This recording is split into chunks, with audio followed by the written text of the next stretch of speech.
Ok, alors on va essayer de dire quelques mots maintenant sur Purim et de lier ça avec ce qui se passe aujourd'hui dans l'actualité. Purim, c'est la fête de Purim, c'est la semaine prochaine. On va lire la Megillat Esther, c'est la fête de la Megillat Esther. Esther, la Gemara demande d'où vient ce nom Esther, à part le fait que c'est le nom de la reine Esther, mais où est l'allusion dans la Torah? Elle ramène le passouk dans Vayeler qui dit Bayomahu, Aster Astir Panay, Nehem. En ce jour, je voilerai ma face d'eux. On ramène ça. Hein. Esther représente donc la notion de Esther Panim. Qu'est-ce que ça veut dire Esther Panim? Esther Panim, ça veut dire que le visage de Dieu a été voilé, et les Mekoubalim nous disent qu'il a été voilé dès le début de la création. En réalité, au moment de créer le monde, Akadosh Baruch Hu a voilé sa lumière, ce qu'on appelle le Tzimtzum, et en tout cas il l'a voilé à ses créatures. Parce qu'en réalité, étant donné que Dieu est infini, il n'a pas été affecté lui par le Tzimtzum, par ce voilement. Mais sa lumière, et donc la perception qu'on a du divin, elle a été affectée, elle est plus difficile. Ça demande un travail maintenant pour retrouver la face de Dieu. Et il y a des moments dans l'histoire où ce visage, cette lumière divine est plus cachée, et des moments où elle est plus dévoilée. Le mot Megillat Esther veut dire les galotes et à Esther, ça veut dire dévoiler ce qui est caché. Bon, le mot Megillah veut dire un rouleau, mais mégalé en hébreu, ça veut dire dévoiler. Et dévoiler, il y a une idée dans Purim de passer d'un moment de voilement à un moment de dévoilement. Cette notion qui constitue finalement l'essentiel du miracle, le miracle de Purim, c'est que la face divine, dans ce voile qui était le monde d'Achashverosh, le monde où on avait l'impression que le peuple d'Israël allait complètement disparaître, d'ailleurs c'était ça son intention, puisque Haman prévoyait de détruire complètement le peuple juif, mais on pensait même Achashverosh soutenait son projet, c'était une idée de faire disparaître l'identité d'Israël. Donc c'est un moment de grand voilement de la face de Dieu, puisque l'image de Dieu et le visage de Dieu, il passe par Israël, d'Afka précisément. Eh bien, à ce moment-là, finalement, les choses se sont retournées, et au contraire, il y a eu, on a pu voir au travers de tout ce qui s'est passé, de tous ces événements, que la main d'Hachem était toujours là, que le visage d'Hachem rayonnait sur nous, de manière discrète. C'est-à-dire que même quand c'est un moment de Esther Panim, finalement, de voilement de la face, en réalité, Akadosh Baruch Hu continue de diriger et de protéger de manière discrète, par l'intermédiaire de Mordechai et de Esther. Le Arizal explique ça de manière très profonde. Mais en réalité, il n'y a pas réellement de Esther Panim. Effectivement, le résultat de Purim, c'est pas simplement qu'on va être délivré, c'est que ensuite, le fils d'Achashverosh, qui d'après la Gemara, c'est le fils d'Achashverosh et d'Esther, va décider de la construction du Beth Amikdash. C'est-à-dire que avant de passer au retour des Béné Israël en Eretz Israël, après 70 ans d'exil, comme on l'a expliqué la semaine dernière, eh bien, il y a un moment d'obscurité, et puis finalement la lumière rejaillit.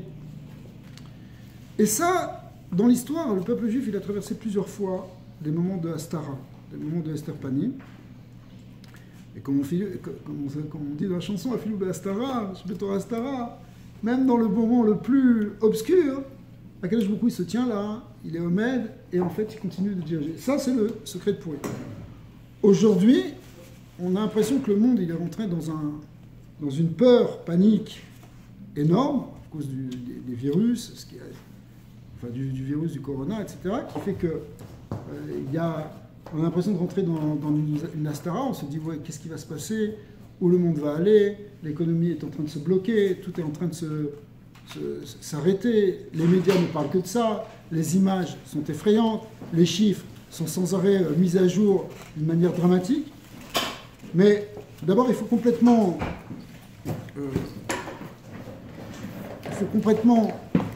relativiser les choses. C'est sûr qu'il y a des mesures qui doivent être prises, et elles sont prises, parce que un principe d'une épidémie, c'est qu'effectivement, il faut la bloquer. Mais en même temps,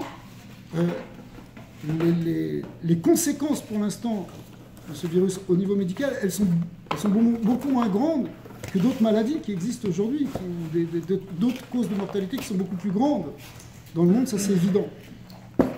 Donc nous, on ne doit pas avoir peur. Au contraire, ce que nous apprend la Megillat de Purim, c'est que quand il y a un moment où on a l'impression qu'on ne voit pas, c'est d'Afka le moment où il faut se renforcer dans la Emouna. Au moment où c'est le plus sombre, où on a l'impression qu'on ne voit pas, qu'on a des peurs, des pachadim qui vont... D'Afka ne laisse pas rentrer la peur. Mordechai, il ne s'est pas mis à avoir peur. Il s'est mis à avoir la bonne réaction.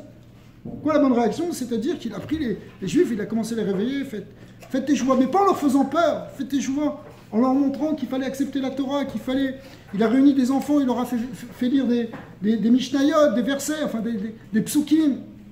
Toutes les Keilot se sont mises à s'éveiller. C'est que en 1973, quand il y a eu la guerre de Kippour, ça a été un des moments les plus difficiles pour l'histoire de l'État d'Israël depuis sa construction. D'accord ? La guerre de 1973, elle a été dramatique, ça fait 3000 morts, c'était terrible. Plusieurs mois avant, au début de l'été, bon c'était à Kippour, mais au début de l'été, le rabbi le rabbi Lubavitch à l'époque a commencé avant, même avant l'été, après l'Akba Omer, il a commencé à donner des directives à ces chassidim qui ont surpris tout le monde. Tous les chassidim ont compris qu'il y avait quelque chose qui se préparait. Le rabbi a demandé de réunir les enfants, leur faire des psukim, de leur faire dans toutes les keilot, de rajouter dans le limud Torah, de diffuser des mitzvot.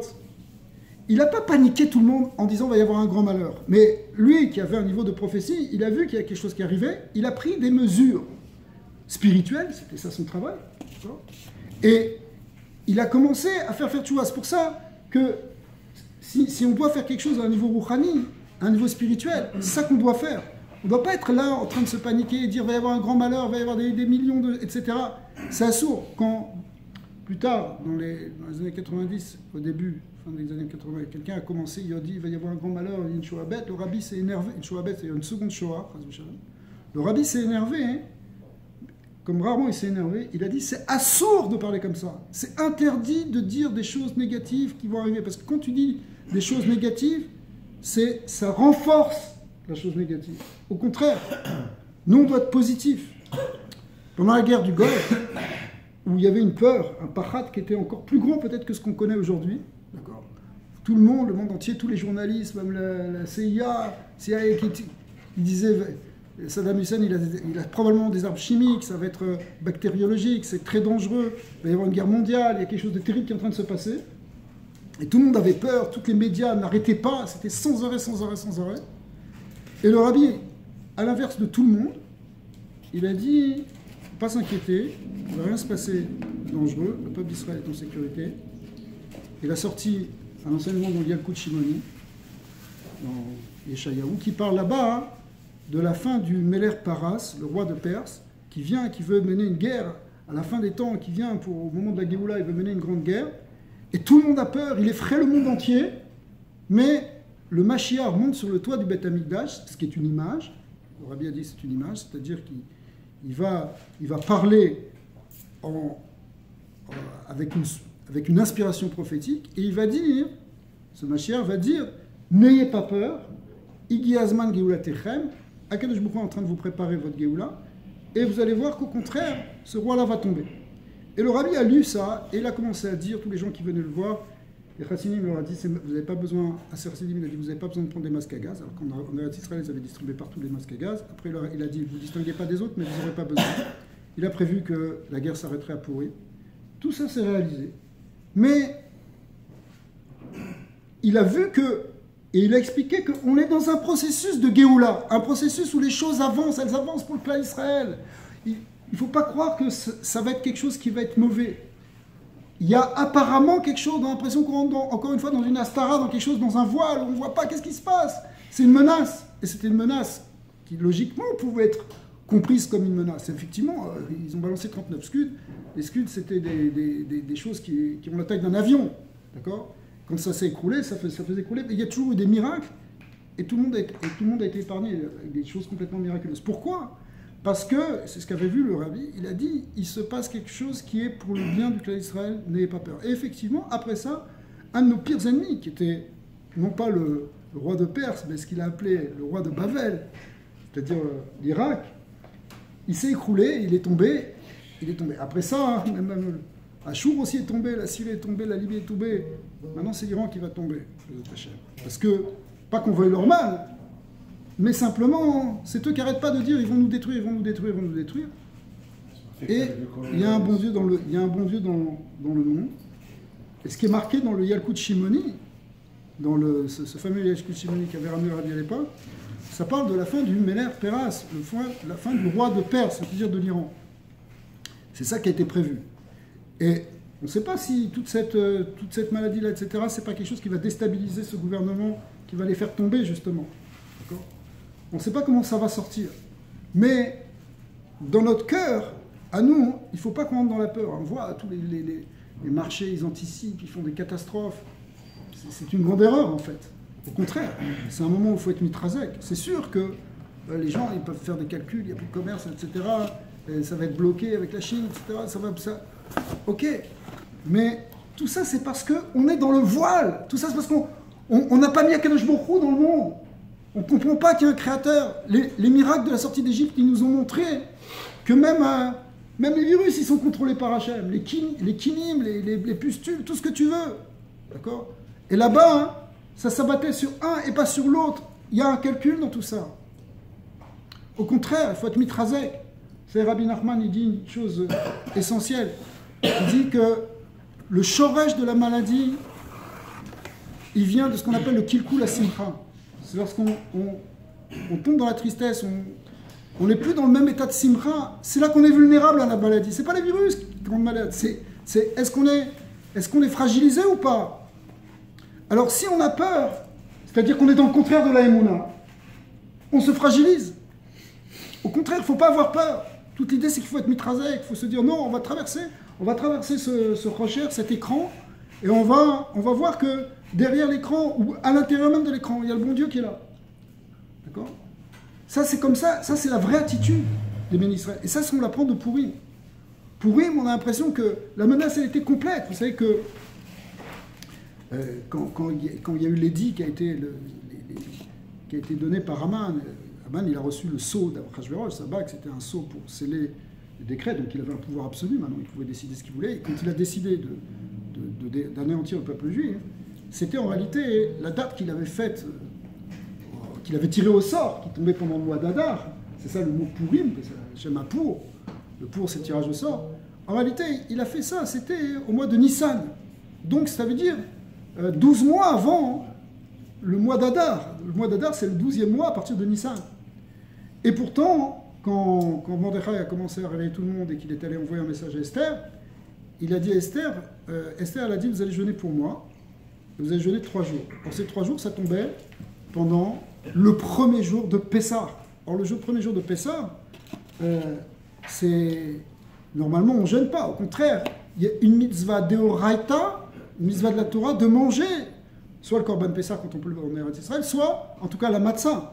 Et c'est même une mitzvah d'Eoraita qui est très grave, parce que dans le Korban Pessah, si on ne mange pas le Korban Pessah qu'on pouvait le faire, on est chayav karet, c'est-à-dire c'est aussi grave, c'est aussi important que la Brit Mila, si vous voulez, dans l'ordre des importances qui sont marquées dans la Torah. Eh bien, malgré tout, elle a dit, vous allez jeûner pour moi. On aurait pu dire, attends, laisse passer Yom Tov, jeûne quelques jours, peut-être un peu après, peut-être la Moed, ou même après Pessah, t'as le temps. On a le temps, on a 12 mois avant le Xéra. D'accord? Alors, il y a des réponses à Pipchat. Le Gras, le Gaon de Vilna, dit que, en réalité, dès qu'il y a eu les annonces qui ont été faites, que ça a été placardé, les gens ont compris très bien que ça parlait du peuple juif, parce que c'était pas explicite, mais tout le monde savait que c'était le peuple juif. Comme toujours, l'antisémitisme, il voile et il voile pas.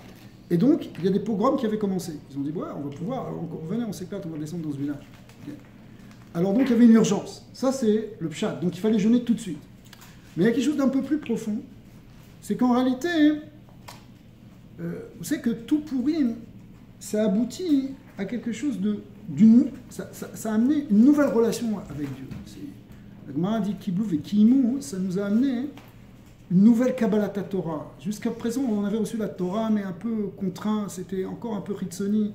La Gemara dit qu'au moment du Har Sinaï, il a pris le Har Sinaï, il l'a mis sur eux comme une casserole. Kafal et Ark et Gigit, qu'on représente, ça veut dire, c'était tellement imposant, le mouvement de Matan Torah, que comment tu peux refuser, donc on était un peu contraint. Mais À un moment de Purim, on a accepté la Torah complètement. Il y a eu un renouveau. On a intériorisé l'idée de faire la Torah. C'est pas que la Torah, on est obligé de la faire. On est obligé parce qu'on veut le faire. D'accord? C'est quelque chose qui est plus grand. C'est-à-dire que tu as intériorisé l'importance de la Torah. Et même Pessah, si vous voulez, qui est l'idée d'identité du peuple d'Israël, l'idée de Yetziat Mitzrayim, comme dit le Rambam, on est né au moment de Yetziat Mitzrayim, au moment de la sortie d'Égypte, c'est là la naissance du clan d'Israël. Eh bien, même ça, en quelque sorte, il fallait repartir dans quelque chose. C'est une nouvelle naissance. On n'a pas fait Pessah cette année-là.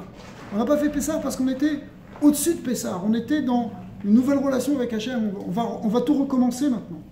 Tout ce qu'on a fait, on va le recommencer. En réalité, quand tu es dans un moment de Hastara, ça doit être un moment de renouveau. C'est comme la lune. Avant d'apparaître, elle passe par une phase d'obscurité totale. Mais la Hitrachut, elle vient parce que tu as puisé les forces dans cette obscurité pour te renouveler. Donc au contraire, si les choses elles ont l'air difficiles, on ne doit pas se laisser abattre et se laisser complètement démoraliser. Vous savez, les journalistes, ils gagnent leur vie avec ça. Mais ils ne vont pas nous pourrir la vie avec leur asséner, etc. etc. D'accord? Ok, il y a des mesures sanitaires qu'il faut faire, il faut se laver les mains, il faut faire des choses, il faut des fois se séparer, etc. D'accord. Mais il ne faut pas devenir fou avec tout ça. Au contraire, il faut continuer avec encore plus d'ardeur. Là, on va entrer dans Purim. Il faut que le Purim dans lequel on va être, ça va être avec une plus grande simra, encore plus grande, Bezat Hashem. Parce que Vena Fochou, tout va être retourné. La force de Yom Kippour, pardon, de Purim, excusez-moi, parce qu'on dit toujours que Purim, c'est Kippourim, etc. Mais c'est expliqué dans les Sfarim de Kabbalah que ce qui crée cette transformation, ce passage de l'obscurité à la lumière, ce renouveau, c'est quand il y a un dévoilement d'une force supérieure dans les forces divines qui s'appelle le niveau de Keter, l'essence divine qui s'appelle Keter. Et Keter qui veut dire la couronne de l'anneau, bien sûr, mais la couronne, c'est quoi la couronne? Vous savez, entre parenthèses d'ailleurs que le virus corona, le mot corona vient du mot couronne. Oui, on l'a appelé comme ça parce que sa structure moléculaire, elle est en forme de couronne. Alors en réalité, il y a un remède ici, que d'Afka, on doit faire appel spirituellement à la force de la couronne, à la force du Keter. Qui est quoi la force du Keter? C'est justement, même quand on ne comprend pas, même quand on a un attachement par une émouna chez les mains, c'est ça le lien de Keter. La couronne, c'est, on fait remonter la émouna jusqu'au niveau de Keter. C'est quoi? C'est que, quoi qu'il se passe, même dans l'Esterpanim, on a une émouna chez les mains. Et la couronne, elle se met au-dessus de la cervelle. Ça se met au-dessus de la tête, bien sûr, c'est quelque chose qui transcende, qui nous dépasse. Mais Dafka, c'est marqué comme ça dans les Sfarim que Keter, c'est Otiyot Karet. Que le Karet, c'est-à-dire c'est l'idée de retranchement, d'être coupé. Mais la force de Keter, elle peut transformer le Karet en Keter. C'est-à-dire, le Karet, c'est justement le Esterpanim, c'est qu'on est voilé, on est coupé, on ne voit pas. Mais Dafka, en faisant appel à cette force-là, par justement la Messirut Nefesh dans la Emouna, qu'on est au contraire, qu'on avance complètement même si on ne voit pas, ça dévoile la force de Keter. Et à ce moment-là, ça fait ce qu'on appelle dans la Megillah, Vena Aforu, ça renverse la situation. Toute la situation, elle est transformée. En réalité, le Ham Israël a cette force-là, mais il faut savoir qu'on a déjà dépassé les moments difficiles du Galout. On est déjà sorti de tout ça. Baruch Hashem, on est revenu en Eretz Israël. Les choses, elles avancent. Et nos ennemis, ils ont beau crier, ils ont beau hurler. Finalement, on voit que c'est eux qui sont en train de tomber. Parce que ça fait partie du projet divin.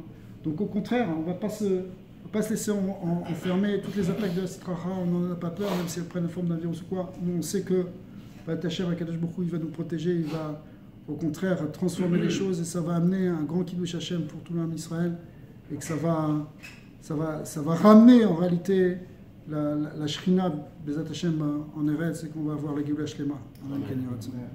Ça, faut pas voir.